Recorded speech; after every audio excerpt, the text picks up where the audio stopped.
Assalamualaikum guys, dan kembali di dalam channel Shinty Satsu. Jangan lupa like, komen dan juga subscribe seperti biasa. Jadi ni di dalam video ini aku mahu memberikan pendapat aku berkaitan dengan series Ultraman yang baru sahaja tamat, iaitu Ultraman Blaza.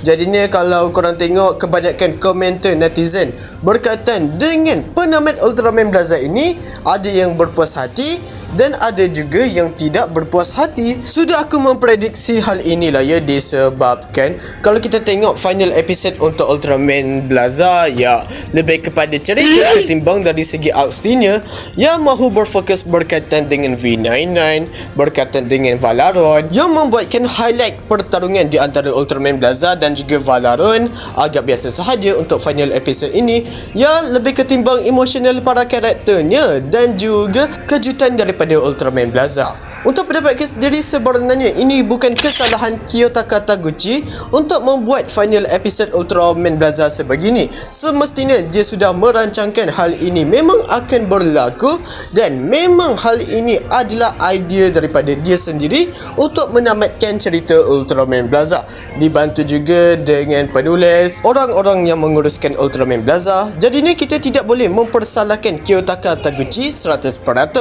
Ya, kalau kita tengok dari segi ceritanya memang lebih banyak filler berbanding fokus utama cerita Ultraman Blaza. Masa last episode baru sahaja diperjelaskan semua teori tersebut yang membuatkan ada sebahagian penonton berpuas hati dan ada juga yang tidak. Sebenarnya kalau Ultraman Blaza ditayangkan pada awal-awal era Heisei lah kan, contoh macam Ultraman 3, Dyna dan juga Gaia, bagi aku series ini boleh menjadi series yang sangat menakjubkan. Disebabkan korang ingat balik lah ya pada zaman Ultraman 3, Dyna, Gaia, Cosmos, Mebius lah kan, Ultraman awal-awal era Heisei yang mereka mempunyai banyak episod.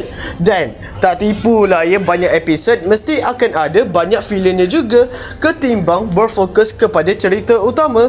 Kalau untuk Ultraman New Generation sekarang ini macam Gengar sampai ke Ultraman Deca lah kan, hanya sekadar ya top 25 episod sahaja.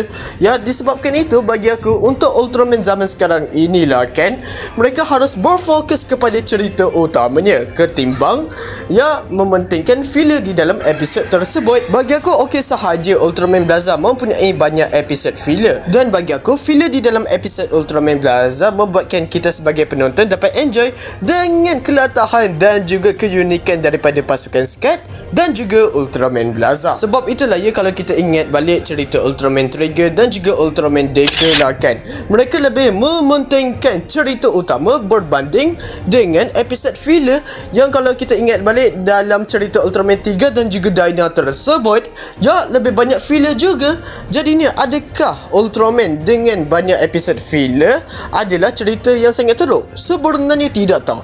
Bagi aku episod filler itu sangat penting di dalam sesuatu series tersebut untuk membuatkan penonton tenang dengan alur jalan cerita utamanya dan membuatkan penonton lebih terhibur. Kalau Ultraman 3 ditayangkan lah ya pada era Reiwa ni, pada era New Generation ini, dan diletakkan banyak filler berbanding cerita utamanya, mesti akan dikritik habis-habisan. Sedangkan kalau di series Ultraman 3 itu sendiri memang lebih banyak filler berbanding dengan fokus utama kepada Ultraman 3.